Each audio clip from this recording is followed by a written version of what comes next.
¿Sabes lo que pasa cuando la Fórmula 1 se sale de las pistas y entra en la vida real de las personas? Hoy vamos a hablar de 3 situaciones que están moviendo todo el paddock. Y mira, una de ellas va mucho más allá de la carrera, más allá del cronómetro, más allá de cualquier estrategia de pit stop.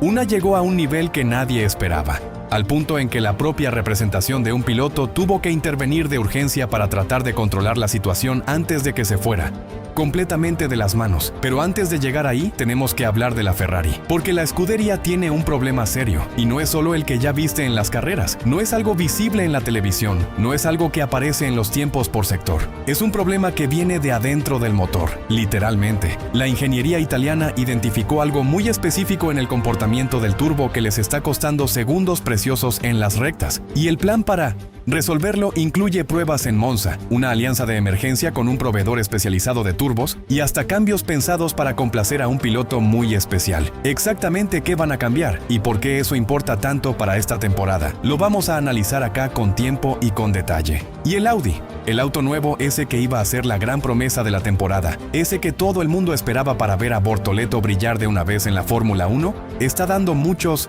dolores de cabeza. 2 abandonos antes incluso de la largada en 2 grandes premios consecutivos. El propio jefe del equipo usó una palabra muy específica para describir la situación actual. Una palabra que ningún ingeniero quiere escuchar sobre el auto que pasaron años desarrollando. Y nosotros te vamos a contar cuál es esa palabra y qué revela sobre el estado real del equipo alemán en este momento. Quédate hasta el final porque vamos a cubrir todo esto con profundidad, con análisis, sin apuro y sin rodeos. Este es el paddock. Vamos. Pero antes de arrancar, déjame pedirte algo rápido. Si te gusta este tipo de contenido profundo, sin clickbait, sin sensacionalismo vacío, entonces el like acá abajo es la forma más simple de decir que querés más de esto. No cuesta nada, literalmente 0 pesos, y hace una diferencia enorme para que el canal siga creciendo y produciendo este nivel de contenido todos los días. Y si todavía no estás suscrito a El Paddock, hace clic en el botón ahora. Porque acá publicamos todos los días, con videos que van mucho más allá de lo que los medios convencionales cubren sobre la Fórmula 1. No te vas a arrepentir. ¿Trato? Entonces vamos al contenido. Ferrari. El plan que puede cambiar la temporada. Cuando la Ferrari terminó el GP de China sin el rendimiento que esperaba, quedó muy claro allá adentro en Maranello que esperar no era una opción. El equipo italiano está en este momento con una desventaja real frente a Mercedes. Y no es una desventaja de chasis, no es una desventaja de estrategia de carrera, no es algo que se resuelve cambiando neumáticos en el momento justo o apostando a una ventana diferente en el pit lane. Es una cuestión de unidad de potencia, de motor, del corazón del auto. Y es exactamente ahí donde la cosa se pone interesante. La Ferrari decidió aprovechar la pausa del calendario en abril para hacer un día de filmación en el Autódromo Nacional de Minos Innocenti, Monza. Y antes de que pienses que la elección es por nostalgia o por amor a la pista italiana, déjame explicarte por qué Monza tiene todo el sentido del mundo como escenario para estas pruebas. Monza es el trazado más exigente de toda la temporada para la recarga del sistema híbrido. Con la cancelación del GP de Arabia Saudita, que era otro circuito que ponía una presión enorme en las baterías de los autos, Monza se convirtió en el principal benchmark de la categoría en ese aspecto. El lugar donde cualquier mejora en el sistema de energía va a aparecer con máxima claridad, donde las debilidades quedan expuestas sin piedad y donde los puntos fuertes también brillan con mucha más intensidad. En otras palabras, si tu sistema híbrido no funciona bien en Monza, te va a traicionar en algún momento de la temporada. Sin excepción. Por eso la Ferrari eligió exactamente ese trazado para probar las nuevas soluciones del SF26 y tratar de reducir la brecha con Mercedes antes de que el campeonato tome un rumbo difícil de revertir. Pero el motor no es el único punto de atención en estas pruebas. El equipo italiano también va a trabajar en un sistema que apodaron internamente la Macarena, que es el alerón trasero móvil del SF26. El nombre es divertido, el problema que ese alerón está causando no. Ese alerón fue diseñado para abrir y cerrar sus aletas en momentos específicos de la vuelta, reduciendo la resistencia aerodinámica en las rectas y aumentando la carga en las curvas. En teoría es un sistema elegante, moderno, muy bien pensado. En la práctica, la sincronización entre la apertura y el cierre de las aletas está generando desequilibrios en el eje trasero que dejan el auto inestable en momentos absolutamente críticos de la vuelta. Y cuando tenés un auto que depende mucho del comportamiento de la parte trasera, que es exactamente el caso del SF26, cualquier inestabilidad atrás se multiplica de forma preocupante. Perdés confianza en la salida de curva, perdés tiempo en el sector siguiente, perdés décimas por vuelta que al final de una carrera de 50, 60 vueltas se transforman en segundos enormes de diferencia frente al rival. Los ingenieros de la Ferrari van a usar los días en Monza para perfeccionar ese timing de apertura y cierre de las aletas, milisegundos que, en pista, pueden representar décimas de segundo por vuelta, y en la Fórmula 1, una décima es una eternidad. Pero hay otra capa en esta historia que merece atención especial, y que va más allá de la aerodinámica y del motor. Los datos de la Ferrari muestran que el comportamiento actual del SF26, esa tendencia del auto a exigirle mucho al eje trasero, va en contra del estilo de manejo de Lewis Hamilton. Pensá bien en lo que eso significa. Lewis Hamilton es uno de los pilotos más adaptables de la historia entera de la Fórmula 1. 7 veces campeón del mundo. Un hombre que pasó más de una década dominando con Mercedes y que ahora está tratando de hacer que la Ferrari ande como él necesita para volver a pelear por el título. Pero si el auto pide algo que no es natural para él, si el SF26 exige un estilo de conducción que no combina con lo mejor que tiene Lewis, el rendimiento va a sufrir.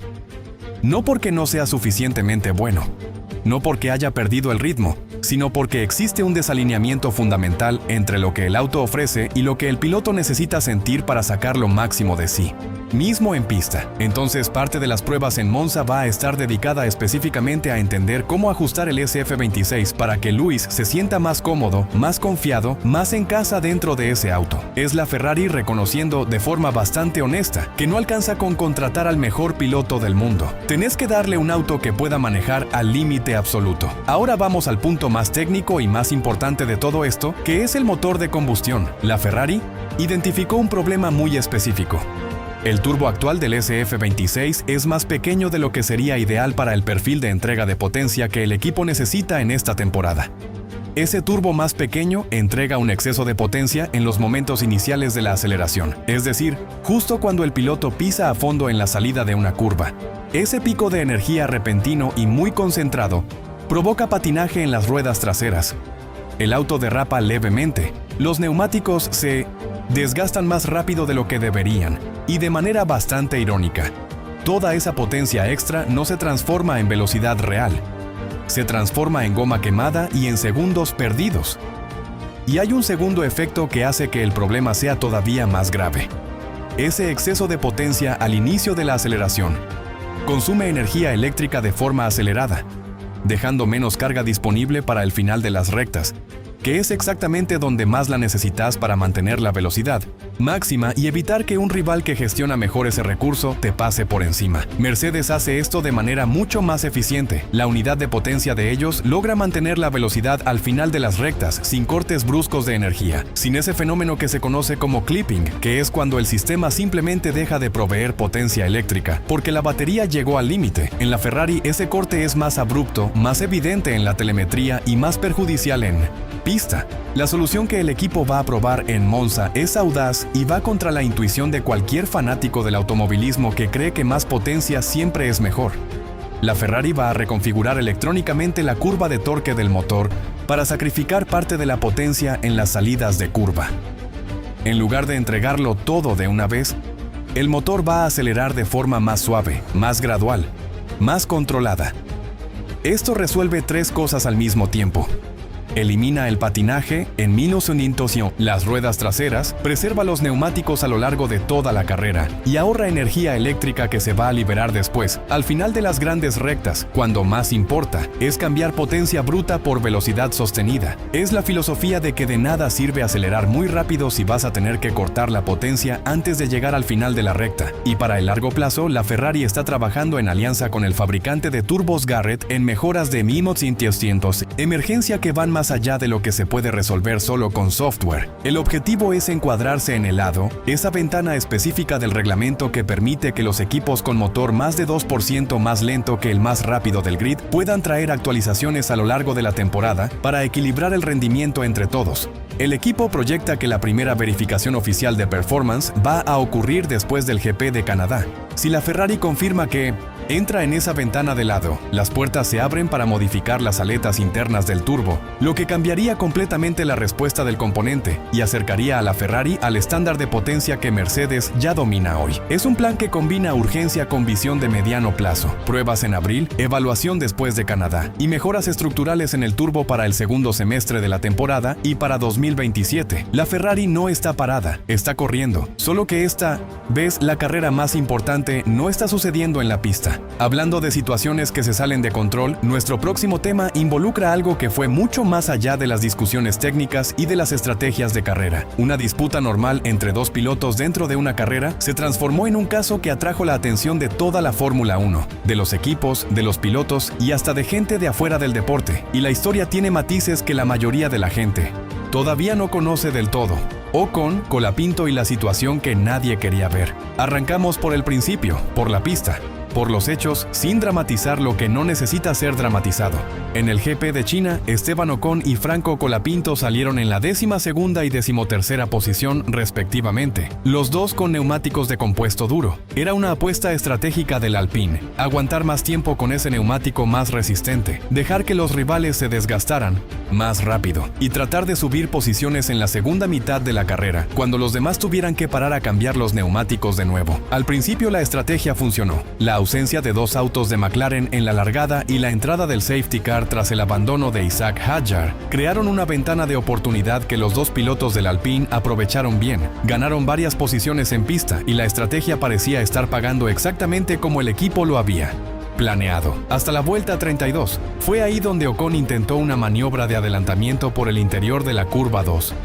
Una maniobra audaz, quizás demasiado audaz para el espacio disponible en ese momento. Su auto tocó la parte trasera derecha del auto de Colapinto, los dos giraron, perdieron las posiciones que habían ganado con tanto esfuerzo, y el Alpine prácticamente destruyó por unos instantes la propia estrategia que también había funcionado hasta ese momento. Ocon asumió la culpa sin vueltas, sin intentar transferir la responsabilidad, sin alegar que había espacio suficiente. Reconoció que fue demasiado optimista en la maniobra. Los comisarios estuvieron de acuerdo con esa evaluación y le aplicaron 10 segundos de penalización. Terminó la carrera en el 14º puesto.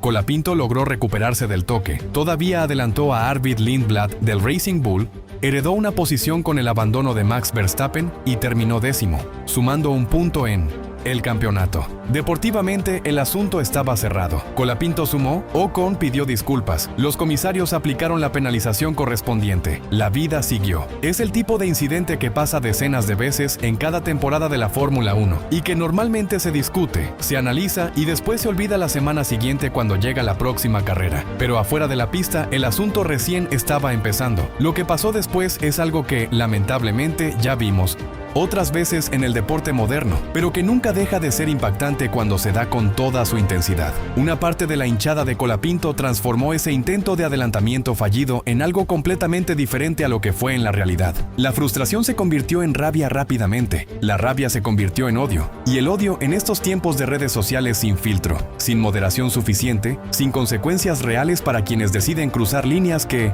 nunca deberían cruzarse, llegó a un nivel que nadie debería aceptar como normal en ningún deporte del mundo. Amenazas de muerte. No es exageración, no es una figura retórica, no es una descripción dramática para darle más impacto al video. Es lo que pasó en la práctica. Esteban Ocon empezó a recibir mensajes con amenazas directas contra su integridad física. Su familia también fue blanco de esos mensajes. El propio equipo Haas también recibió mensajes de odio de personas que decidieron que un intento de adelantamiento fallido en una carrera de automovilismo justificaba ese tipo de respuesta. La situación llegó a un punto en que la Bullet Sports, la empresa del expiloto Jamie Campbell Walter, que gestiona la carrera de Colapinto, tuvo que emitir un comunicado oficial para intentar controlar lo que estaba pasando. Y el contenido de ese comunicado dice todo sobre la gravedad del momento. El texto pidió expresamente a los fanáticos que dejaran de enviar mensajes de odio y amenazas a Ocon, a su familia y al equipo Haas. Y más que eso, la representación del propio Colapinto se encargó de dejar muy en claro algo que necesita repetirse. Este tipo de comportamiento no cambia absolutamente nada de lo que pasó en la carrera. No devuelve posiciones, no borra el toque, no modifica el resultado que ya está registrado en la historia del campeonato. Pero sí hace algo que la representación señaló con mucha precisión.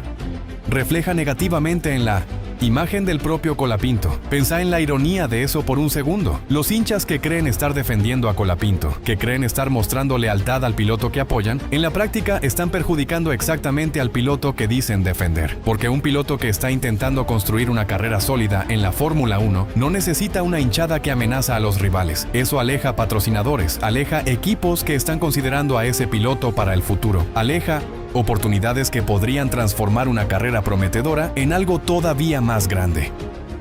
La Fórmula 1 es un ambiente altamente profesional y altamente corporativo, donde la imagen del piloto vale tanto como su rendimiento en pista. A veces incluso más, porque el rendimiento puede mejorar con un mejor auto, pero la reputación, una vez dañada, es mucho más difícil de reconstruir. Y acá está el punto que no se puede ignorar. Este no es un episodio aislado. Ya vimos antes a la hinchada de Colapinto ir más allá de lo razonable en situaciones de disputa en pista. La propia representación lo reconoce implícitamente en el comunicado que emitió, porque al pedir que el apoyo se mantenga positivo y respetuoso, están señalando que saben que este patrón de comportamiento ya existía antes de esta carrera en China, y eso pone una responsabilidad mucho mayor sobre todos los que siguen el deporte, especialmente en un momento en que la Fórmula 1 está creciendo de manera expresiva en América Latina, atrayendo nuevos fanáticos, nuevas miradas, nuevas cámaras apuntando a pilotos como Colapinto y Bortoleto. Cómo se comporta esta nueva hinchada va a moldear la percepción que el mundo tenga de los fanáticos latinoamericanos de la categoría.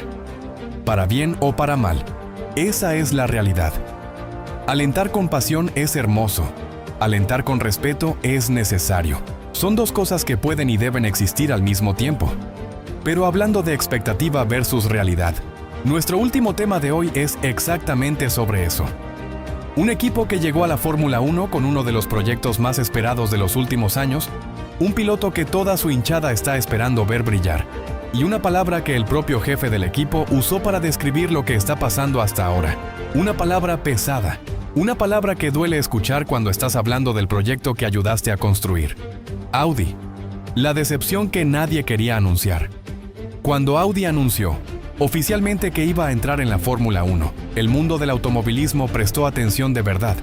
No es todos los días que una de las marcas más icónicas del deporte motor decide dar ese paso. Audi tiene historia, tiene recursos financieros importantes, tiene ingeniería de primer nivel, y con la llegada de los nuevos reglamentos de 2026, que cambiaron completamente las reglas de motores y aerodinámica, parecía ser el momento perfecto para que un equipo nuevo llegara fuerte, sin la desventaja histórica de estar años atrás en relación a los equipos que ya conocen cada detalle del reglamento anterior. Todos empezaban desde cero, o al menos casi desde cero. Era una oportunidad histórica. Gabriel Bortoleto fue confirmado como uno de los pilotos del equipo, campeón de la Fórmula 2, la revelación del año en el automovilismo de base, respaldado por una de las estructuras de desarrollo de pilotos más importantes de la categoría. La hinchada que ya estaba entusiasmada con ver a un nuevo piloto de su país en la grilla de la Fórmula 1, se entusiasmó todavía más con la perspectiva de verlo en un equipo con el respaldo y los recursos de Audi detrás. Y entonces llegaron las carreras. En 2 carreras disputadas en la temporada 2026, el Audi registró 2 abandonos antes incluso de la largada. En 2 grandes premios consecutivos, los autos no llegaron ni a cruzar la línea de partida. Esto no es un detalle que se puede minimizar fácilmente. Es una alarma roja parpadeando en todas las pantallas de la fábrica, en todas las reuniones de ingeniería, en todos los informes que llegan a los escritorios de los ejecutivos de Audi, que tomaron la decisión de hacer esta inversión enorme en el regreso de la marca a la Fórmula 1. En el GP de Australia, Nico Hülkenberg quedó fuera de la carrera antes de poder mostrar nada en pista. En China le tocó a Bortoleto. El auto se detuvo en el garage, el piloto se quedó sin carrera, sin puntos, sin la chance de demostrar lo que es capaz de hacer cuando tiene un auto compitiendo. La causa exacta del problema que paralizó el auto de Bortoleto en Shanghái todavía está bajo investigación interna, pero la sospecha del propio equipo es que sea un problema similar al que ocurrió en Australia. Y si esa sospecha se confirma, el panorama se vuelve todavía más preocupante, porque ahí ya no estamos hablando de mala suerte aislada. Estamos hablando de una falla sistémica, de algo en el Diseño del auto que necesita ser encontrado, identificado y resuelto antes de que se desperdicien más oportunidades. Jonathan Whitley, el jefe del equipo Audi, no intentó endulzar la situación. No vino con el discurso estándar de que están aprendiendo, de que es parte del proceso, de que es normal para un equipo nuevo. Fue directo al punto. Calificó la situación del modelo R26 como extremadamente decepcionante. Extremadamente decepcionante. Son palabras pesadas. Son palabras que un jefe de equipo usa cuando siente que el proyecto no está entregando ni cerca de lo que fue prometido internamente, de lo que se presentó en los informes de desarrollo, de lo que proyectaron los simuladores durante los años de preparación. Y el contexto hace que esa admisión sea todavía más dolorosa. La evaluación del propio equipo es que, en las condiciones de la carrera en China, los dos autos tenían condiciones reales de sumar puntos.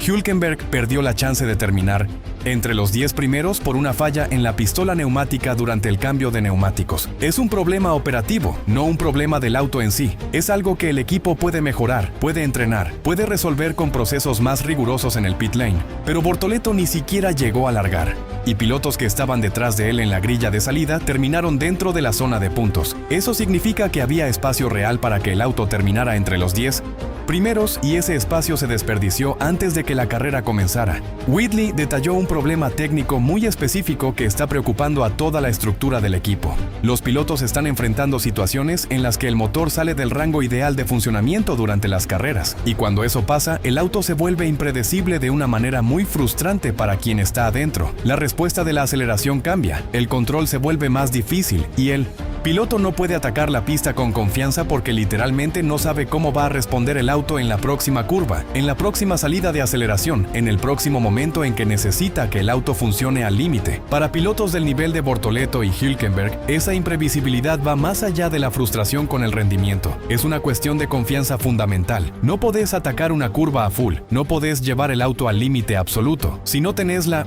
certeza de cómo va a responder. La dirección del Audi no se quedó de brazos cruzados ante esta situación. Whitley reveló que tuvo una conversación directa con Mattia Binotto, que pasó años en la Ferrari y ahora está contribuyendo con la estructura del Audi sobre las fallas en la unidad de potencia. El resultado de esa conversación fue una definición de prioridades muy clara para los próximos meses. El motor va a ser el área central de enfoque en el próximo ciclo de desarrollo. No sin la aerodinámica, no la suspensión, no los compuestos de neumáticos.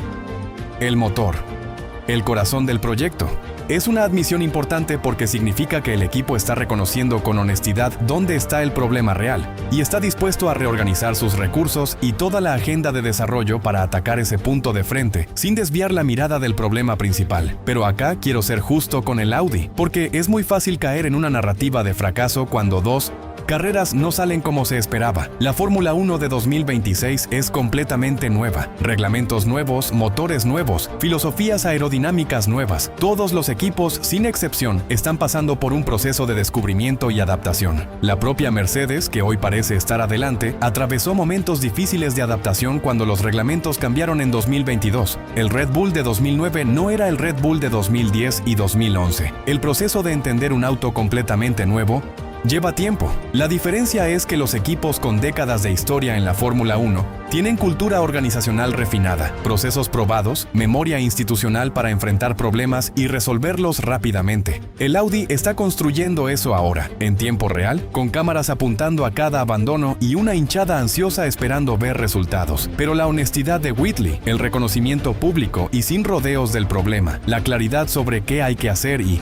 ¿dónde tienen que concentrar los esfuerzos? Esas son señales positivas. Los equipos que niegan los problemas, que intentan esconder las debilidades detrás de un optimismo vacío, nunca los resuelven de verdad. Los equipos que enfrentan los problemas de cara, que los llaman por su nombre, que reorganizan las prioridades sin ego, tienen chances reales de darle vuelta al asunto. Bortoleto tiene talento de sobra. Eso quedó demostrado en cada categoría que disputó antes de la Fórmula 1. Hülkenberg tiene experiencia y consistencia que pocos pilotos del grid pueden igualar. Lo que esta dupla necesita ahora es un auto que pueda completar las carreras y que les permita mostrar de qué están hechos cuando tienen el equipo funcionando. La pregunta es si el Audi puede resolver estos problemas lo suficientemente rápido para aprovechar lo que queda de esta temporada, o si 2026 se va a transformar en un año de aprendizaje doloroso, que va a servir de base para un proyecto más. sólido en 2027. Bueno, eso es todo por hoy. 3 historias que muestran cómo la Fórmula 1 de 2026 todavía está encontrando su camino, tanto adentro como afuera de las pistas. La Ferrari corriendo contra el reloj para cerrar la brecha con Mercedes con pruebas en Monza. Cambios en el motor y ajustes pensados específicamente para Hamilton. Una disputa de carrera que generó consecuencias que nunca deberían haber salido del plano deportivo. Y el Audi intentando transformar la decepción en motivación antes de que la temporada se escape del todo. Si llegaste hasta acá, muchas gracias de verdad. Sos exactamente el tipo de fanático que hace que este canal valga la pena todos los días. Si todavía no dejaste el like, hacelo ahora. Es rápido, es gratis y es la forma más directa de mostrar que este tipo de contenido te importa. Nos vemos en el próximo video.